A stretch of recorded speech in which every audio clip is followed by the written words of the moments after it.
বেদ এই শব্দটির ব্যুৎপত্তিগত অর্থ হচ্ছে জ্ঞান। ধর্ম প্ল্যানেটের আজকের ভিডিওতে এই বেদ সম্পর্কেই জানব। ধর্ম প্ল্যানেটে আপনাকে সুস্বাগতম। ধর্ম প্ল্যানেটের এমনই ধর্ম সম্বন্ধীয় ভিডিওর নোটিফিকেশন সবার প্রথমে পেতে ধর্ম প্ল্যানেট চ্যানেলটিকে সাবস্ক্রাইব করে পাশে থাকা বেল আইকনটি ক্লিক করে দিন। আর যারা ইতিমধ্যেই ধর্ম প্ল্যানেট চ্যানেলটিকে সাবস্ক্রাইব করে নিয়েছেন তাদের জানাই অসংখ্য ধন্যবাদ। বেদ এই শব্দটির ব্যুৎপত্তিগত অর্থ হচ্ছে জ্ঞান। জ্ঞান অনন্ত বলে বেদও অনন্ত। অনন্তা বৈ বেদা। বিশেষ অর্থে এই বেদ আবার বোঝায় মোহমুক্ত ও স্বচ্ছ হৃদয় ঋষিদের অন্তরে যে জ্ঞান বিদ্যুতের স্ফুরণের মতো চকিতে স্ফুরিত হয়ে ওঠে, সেই অনন্য জ্ঞান। শব্দটির প্রসিদ্ধ ও প্রচলিত অর্থ অবশ্য ওই অনন্য জ্ঞান যেসব বিশেষ গ্রন্থে বিধৃত হয়ে রয়েছে সেই সব গ্রন্থ। বেদের বক্তব্য বিষয়কে দুভাগে ভাগ করা হয়ে থাকে। একটি ভাগের নাম মন্ত্র এবং অপর এক ভাগের নাম ব্রাহ্মণ। আচার্য আপস্তম্ভ তাই বলেছেন, মন্ত্র ব্রাহ্মণয়র বেদ নাম ধেয়ম। দুই শ্রেণীর বিষয়বস্তুর মধ্যে মন্ত্রাংশগুলিতে থাকে দেবতার নিকট প্রার্থনার নিবেদন এবং দেবতার স্তব স্তুতি। বেদের মধ্যে সেই অংশগুলির নাম ব্রাহ্মণ, যেখানে ওই মন্ত্রগুলিকে কোন যজ্ঞে কে কখন কিভাবে কেন প্রয়োগ করবেন তা নিয়ে রয়েছে নানান আলোচনা। এককালে বেদ ছিল অখণ্ড। মন্ত্র ও ব্রাহ্মণ পরস্পর পাশাপাশি মেশামেশি হয়েছিল। পরে সেগুলিকে পৃথক করে নিয়ে একটি ভাগে কেবল মন্ত্রগুলিকে স্থান দেওয়া হয় এবং অপর এক ভাগে সংকলিত হয় কেবলই ব্রাহ্মণ। মন্ত্রের সংকলনকে সংহিতাও বলা হয়ে থাকে, আর ব্রাহ্মণের সংকলন ব্রাহ্মণ নামেই পরিচিত। ব্রাহ্মণে অবশ্য যেমন স্থূল দ্রব্যপাত্র প্রভৃতি দ্বারা নিষ্পাদ্য যজ্ঞের কথা বলা আছে, তেমন আবার প্রতীকী যজ্ঞ ও সৃষ্টিযজ্ঞ বা সৃষ্টি রহস্যের কথাও আলোচনা করা হয়েছে। ব্রাহ্মণের এই তিন প্রকারের বিষয়বস্তুকে যথাক্রমে শুদ্ধ ব্রাহ্মণ, আরণ্যক ও উপনিষদ বা বেদান্ত বলা হয়ে থাকে। আধুনিকেরা উপনিষদকে অবশ্য মন্ত্র ব্রাহ্মণের মধ্যে ধরে না, বেদ বলে গণ্য করেন না। তাদের মতে উপনিষদ হচ্ছে মন্ত্র ব্রাহ্মণ বা বেদ থেকে স্বতন্ত্র, কর্মের সঙ্গে তার কোনো যোগ নেই। উপনিষদের ঋষিরা যজ্ঞপন্থী নন, জ্ঞানমার্গী।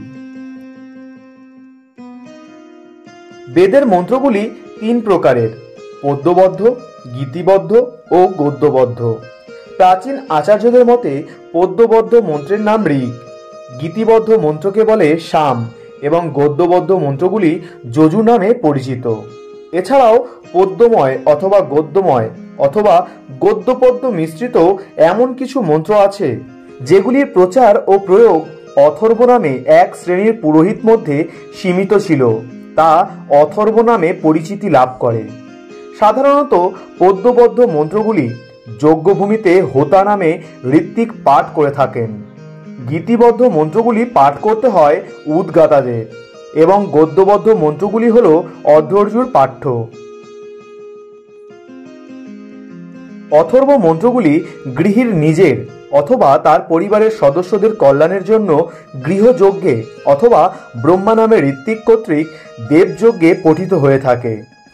গৃহযজ্ঞ হচ্ছে বিবাহ, উপনয়ন, অন্ত্যেষ্টি প্রভৃতি গৃহ অনুষ্ঠান অথবা ধর্মীয় গৃহকর্ম। দেবযজ্ঞে লাগে একাধিক পুরোহিত, ঋত্বিক ও একাধিক অগ্নিকুণ্ড, অহবনীয়, গাহপত্য, দক্ষিণ। কিন্তু গৃহযজ্ঞে একজন পুরোহিত ও একটি অগ্নিকুণ্ডই যথেষ্ট।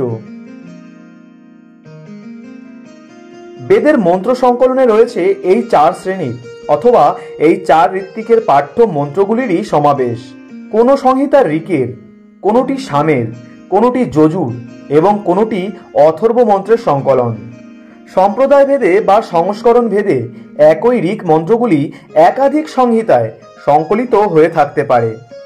এই প্রকার অন্য তিন শ্রেণীর মন্ত্রের ক্ষেত্রেও হয়ে থাকতে পারে। শুধু হয়ে থাকতে পারে না, হয়েছেও। একেবারে একই বেদ মন্ত্রের শাখাভেদ, শাখা বা সম্প্রদায়ের ভেদের জন্য সংহিতাও ভিন্ন ভিন্ন। আবার সংহিতা ভিন্ন ভিন্ন বলে সংহিতার মন্ত্রগুলি প্রয়োগ সম্পর্কিত আলোচনা গ্রন্থ অর্থাৎ ব্রাহ্মণও ভিন্ন ভিন্ন। এককালে ঋগ্বেদের মন্ত্র ও ব্রাহ্মণ দুই ভাগেরই 21টি, সামবেদের 1000টি, যজুর্বেদের 100 এবং অথর্ববেদের 9টি সম্প্রদায় বা শাখা বর্তমান ছিল। সব শাখারই নিজ নিজ মন্ত্র সংহিতা ও স্বতন্ত্র ব্রাহ্মণ গ্রন্থও সম্ভবত ছিল।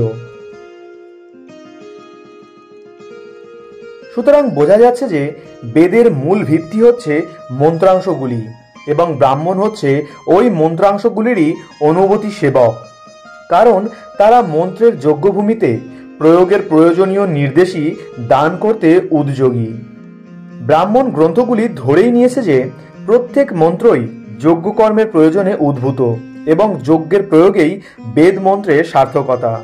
এইভাবে কোন মন্ত্র কোন বিশেষ যজ্ঞকর্মের সঙ্গে যুক্ত তার নির্দেশ করায়, মন্ত্রের ভাবানুষঙ্গটি তুলে ধরায় বলা যেতে পারে যে ব্রাহ্মণ গ্রন্থেই বেদ মন্ত্রকে ব্যাখ্যা করার প্রথম প্রয়াস করা হয়েছিল।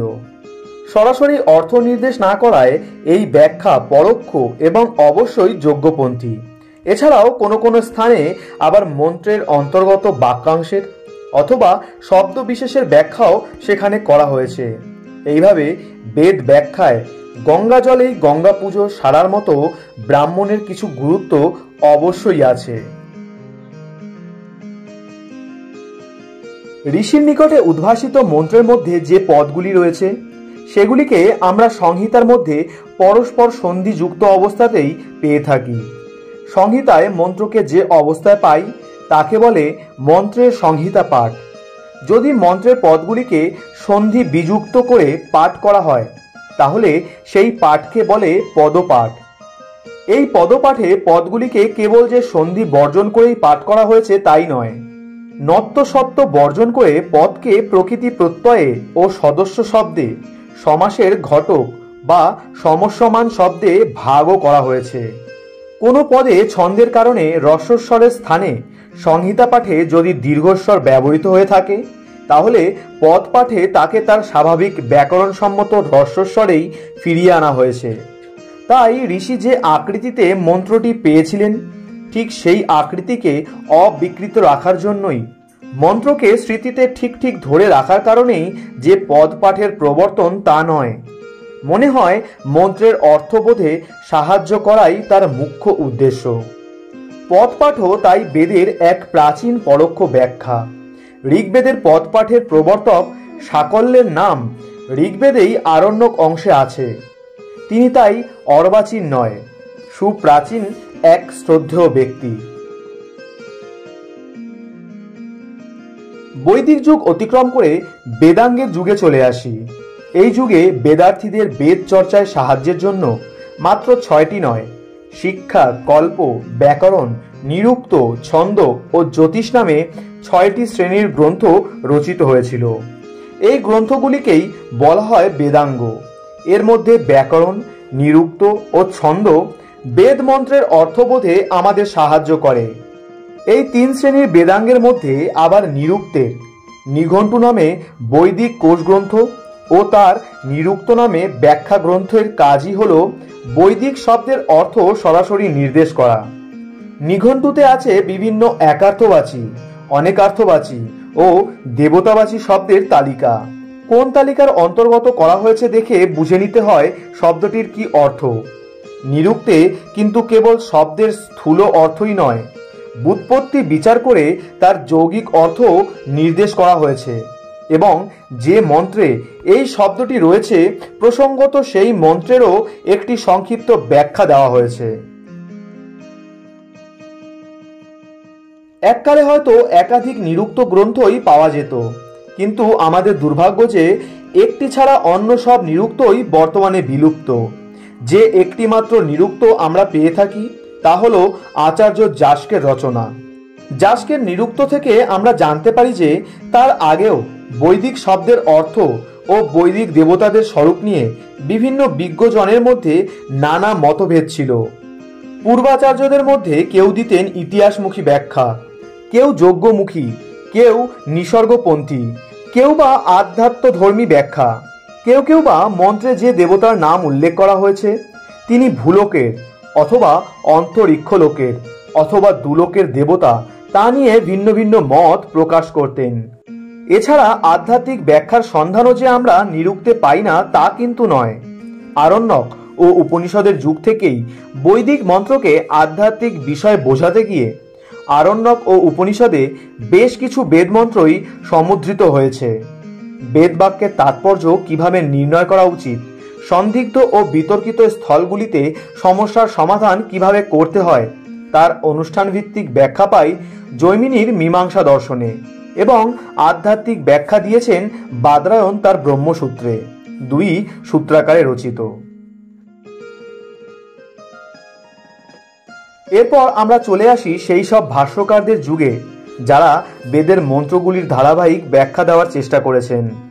ঋগ্বেদের মন্ত্রসংহিতার ভাষ্যকারদের কথাই বলা যাক, কারণ সামবেদের প্রায় সর্বত্র এবং অন্য দুই বেদের অনেকাংশে এই ঋগ্বেদের মন্ত্রগুলিকেই আবার আমরা দেখতে পেয়ে থাকি। ঋগ সংহিতার ভাষ্যকারদের মধ্যে আছেন বলবীর অধিবাসী স্কন্দস্বামী 678 বিক্রমাব্দ। নারায়ণ ও উদ্গীত ওই একই সময়ের দুই ভাষ্যকার, তাদের দুজনেরই পৃথক পৃথক ভাষ্য আছে। একাদশ শতাব্দীতে চোল রাজ্যের কাবেরী নদীর দক্ষিণ তীরের অধিবাসী বেঙ্কট মাধব ঋগ সংহিতার উপর ঋগর্থ দীপিকা নামে একটি ভাষ্য লিখে গিয়েছেন। বস্তুত এই ভাষ্য অত্যন্ত সংক্ষিপ্ত ও টিকাধর্মী। বেঙ্কটের মতে কেবল নিরুক্ত ও ব্যাকরণের সাহায্য নিয়ে মন্ত্রার্থ বোঝার চেষ্টা করলে মাত্র 1/4 অর্থই বোঝা যাবে। সংহিতায়াস তুরীয়াংশং বীজনন্ত ধুনাতনম নিরুক্ত ব্যাকরণয়রও আশিদম এষাং পরিশ্রমম। তাহলে কি করা উচিত? তার মতে ব্রাহ্মণ গ্রন্থের সঙ্গে যোগ রক্ষা করে বেদ ব্যাখ্যা করতে হবে। আচার্য সায়ন বেদের এক প্রসিদ্ধ ব্যাখ্যাকার। বিজয়নগরের রাজা বুক্ক ও হরিহরের সময়ে তিনি তার এই বিস্তৃত অথচ প্রাঞ্জল ভাষ্য রচনা করেন। 14শ শতাব্দীর শেষার্ধ অথবা 15শ শতাব্দীর প্রথমার্ধে তিনি তার ভাষ্য রচনায় পূর্বসূরি স্কন্দস্বামী, কপর্দিস্বামী, ভরতস্বামী ও ভট্ট ভাস্করের সাহায্য নিয়েছেন। 15দশ শতাব্দীতে মুদ্গল ঋগ সংহিতার যে ভাষ্য রচনা করেছেন তা বস্তুত সায়নের ব্যাখ্যারই সারসংক্ষেপ। এদের সকলের ব্যাখ্যাই প্রধানত যজ্ঞমুখী। অন্যান্য ভাষ্যকারদের মতে দ্বৈতাদ্বৈতবাদের সমর্থক আনন্দ তীর্থ 14দশ শতাব্দীতে ঋগ সংহিতার প্রথম দিকের কিছু সূক্তের ওপর নারায়ণমুখী ব্যাখ্যা দিয়েছেন। তার এই ভাষ্যের উপর আবার জয়তীর্থ ও রাঘবেন্দ্র টিকা লিখেছেন। জয়তীর্থের টিকার আবার ব্যাখ্যা করেছেন নরসিংহ। অদ্বৈতবাদী আত্মানন্দ ত্রয়োদশ শতাব্দীতে সংহিতার প্রসিদ্ধ অশ্ববামীয় সূক্তটির উপর একটি ভাষ্য রচনা করেছেন। ষোড়শ শতাব্দীতে চতুর্বেদস্বামী সংহিতার কিছু সূক্তকে শ্রীকৃষ্ণের অনুকূলে ব্যাখ্যা করেন। ঋগ্বেদের দশম মণ্ডলের 113তম অনুবাকের চতুর্থ ঋকে যজ্ঞান এব এই মন্ত্রের মধ্যেই তিনি কংসবধ, কুরু পাণ্ডবের যুদ্ধ, গোবর্ধন পর্বত ধারণ, পুতনাবধ প্রভৃতি বিষয়ের সন্ধান পেয়েছেন। বিগত 2 শতাব্দীর মধ্যে যারা বেদ ব্যাখ্যায় প্রবৃত্ত হয়েছেন তাদের মধ্যে অন্যতম হলেন স্বামী দয়ানন্দ 1825 থেকে 1884 খ্রিস্টাব্দ। বেদের কোনো আখ্যানমূলক ব্যাখ্যা তিনি মানেন না। বেদ মন্ত্রকে সাধারণত তিনি পরমাত্মার অনুকূলেই ব্যাখ্যা করেছেন এবং বিভিন্ন সামাজিক ও যান্ত্রিক প্রগতি যে বেদ মন্ত্রের প্রতিপাদ্য তা তিনি বোঝাতে চেয়েছেন। শ্রী অরবিন্দের মতে বেদের শব্দগুলিকে যদি আমরা তাদের স্থূল অর্থে গ্রহণ করি তাহলে বেদ আমাদের কাছে উন্মাদের বাক্যের মতো অসংলগ্ন ও অর্থহীন বলে মনে হবে। বেদের প্রতীকী অর্থই তাই আমাদের গ্রহণ করা উচিত। তার অভিমত হলো এই যে বেদ মন্ত্রে বিভিন্ন গুরুরও আধ্যাত্মিক অনুভূতির কথাই ব্যক্ত হয়েছে। তিনি অবশ্য বেদের কোনো ধারাবাহিক ব্যাখ্যা দেননি অথবা বহু সংখ্যক মন্ত্রের ব্যাখ্যাও করেননি, করেছেন বিশেষ কিছু সূক্তেরই ব্যাখ্যা ও আলোচনা। বালগঙ্গাধর তিলক বেদের বিশেষ কিছু মন্ত্র উদ্ধৃত করে দেখাতে চেয়েছেন যে ওই মন্ত্রগুলিকে স্থূল অর্থে গ্রহণ করলে কোনো স্পষ্ট অর্থ দাঁড়ায় না, কিন্তু জ্যোতির্বিজ্ঞানের কিছু তথ্য সেখানে প্রচ্ছন্ন আছে বলে মেনে নিলে মন্ত্রের প্রকৃত তাৎপর্য স্পষ্ট হয়ে ওঠে। রমেশচন্দ্র দত্ত সমগ্র ঋক সংহিতার বাংলা ভাষায় অনুবাদ করেছেন এবং স্থানে স্থানে কিছু গুরুত্বপূর্ণ শব্দের উপর ইতিহাস ও তুলনামূলক ধর্মবিজ্ঞানের আধারে নিজ মন্তব্য উপস্থাপিত করেছেন। সাম্প্রতিককালের বেদ ব্যাখ্যাতাদের মধ্যে অনির্বাণ অন্যতম। তিনি তার বেদ মীমাংসা গ্রন্থের 3টি খণ্ডেই প্রসঙ্গ ও অনুপ্রসঙ্গে বেদের নানা মন্ত্র অথবা মন্ত্রাংশ উদ্ধৃত করেছেন তার নিজ রাহস্যিক ব্যাখ্যা বা মন্তব্যের সমর্থনে। দিয়েছেন বেশ কিছু শব্দ ও মন্ত্রাংশের আধ্যাত্মিক ব্যাখ্যা। স্বরদর্শন, ইতিহাস, পুরাণ, তন্ত্র ইত্যাদি সবকিছুর সাহায্য নিয়েই তিনি বেদ ব্যাখ্যার পক্ষপাতী। মহাভারতেও অবশ্য বলা হয়েছে, যিনি অল্প পাঠী, অল্পজ্ঞ, বেদ তার কাছ থেকে প্রহার বা অপব্যাখ্যার ভয়ে ভীত হয়ে ওঠে। ইতিহাস পুরাণাপাং বেদং সমুপবৃংহয়েৎ বিবেত্যল্প শ্রুতাদ বেদ মাম অয়ং প্রহরেদ ইতি।